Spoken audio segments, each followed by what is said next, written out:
Scotland's 602-vote earthquake. Did Labour just crack the SNP's Scottish fortress? Imagine scrolling TikTok or making your morning tea, blissfully unaware that Scottish politics just pulled off the equivalent of a sudden, stadium-wide MIC drop.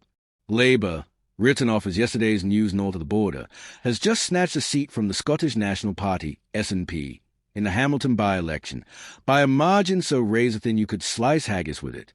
But before you shrug this off as just another political tidbit, here's a twist. King Charles himself is allegedly intervening, requesting a recount of Labour's win. Is this a bitter pill for Labour leader Keir Starmer to swallow?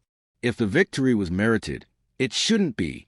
But if you think this is just a local scuffle, think again, because this 602-vote margin could rewrite Scotland's entire political playbook.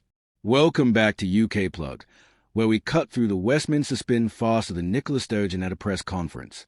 Today, we're diving headfirst into the Hamilton by-election result that's got Westminster buzzing and Holyrood sweating. If you thought Scottish politics was predictable, buckle up, because in a contest where Labour scraped 8,559 votes to the SNP's 7,957, a difference of just 602, every single ballot suddenly matters. That's not a landslide. That's a landslip. It's the population of a small Scottish village deciding the fate of the nation's political direction. Let's talk numbers. Labour, 8,559. SNP, 7,957. A 602-vote margin. For context, that's less than the queue outside Greg's on a rainy Saturday. And yet, those 602 people just potentially changed everything. The bookies had the SNP as favourites. Pollsters predicted a comfortable SNP hold. Analysts were probably prepping SNP resilience think pieces. Instead, Labour's Davy Russell celebrated like he'd just won the lottery, which, politically speaking, he had. But here's where it gets really interesting. This wasn't supposed to be a battleground. The by-election was called after the tragic death of SNP MSP Christina McKelvey, a moment that should have been about honouring her legacy. Instead, Labour sniffed opportunity and went full piranha, while the SNP looked like they were campaigning with lead boots. Meanwhile, Reform UK hoovered up 2,562 votes, proof that even in Scotland, Nigel Farage's political ghost haunts the ballot box. Those votes didn't just appear out of thin air. They were likely siphoned off from traditional SNP territory. Which brings us to the million-pound question. What does a 602-vote victory actually tell us about Scotland's political landscape? First, the SNP's aura of invincibility is gone. For years, they swept through Scotland like a tartan tsunami, dominating Westminster and Holyrood alike. But now, they're losing ground to a Labour Party many Scots had written off as washed up. This wasn't just an upset. It was a seismic tremor in the foundations of Scottish politics. Second, Labour's strategy worked, but only just. They positioned themselves as the anti-SNP alternative, appealing to voters weary of endless independence talk and Westminster blame games. But winning by 602 votes isn't a landslide.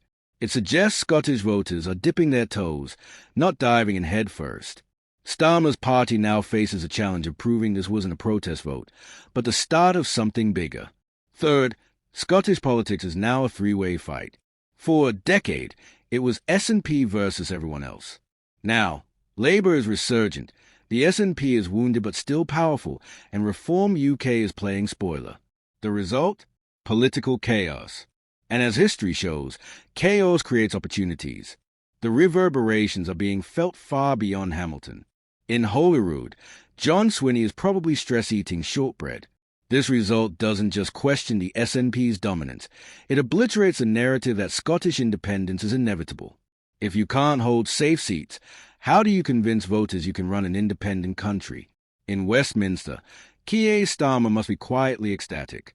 Labour's revival in Scotland isn't just about one seat. It's about proving they can compete north of the border again. For over a decade, Labour's Scottish collapse made it almost impossible to win a comfortable Westminster majority. This Hamilton win is like finding the missing piece of a political jigsaw puzzle they thought was lost forever. And for Scottish independence, this is more than a speed bump. It's a brick wall. The SNP's strategy relied on demonstrating unshakable support for independence. A 602-vote loss in a supposed stronghold suggests that support might be shakier than anyone expected. Here's the brutal truth. Scottish politics just entered its anything-can-happen era. The SNP's invincibility is shattered. Labour is back in the game, and voters are clearly willing to change horses midstream. But let's not get ahead of ourselves. A 602-vote margin is wafer thin. This could be the dawn of Labour's Scottish renaissance, or a one-off protest vote that means nothing in the looming general election. The only certainty is uncertainty. And in politics, that's when things get truly interesting. What we're witnessing isn't just a by-election result. It's the possible realignment of Scottish politics. The question isn't whether change is coming, but how fast it'll hit. So, what do you think? Is this Labour's comeback story, or just a blip in the data? Are we witnessing the SNP's decline, or merely a temporary stumble? Drop your predictions below, because if this is just the beginning, you won't want to miss what happens next. Until next time, this is UK Plugged, keeping you one step ahead of the political curve.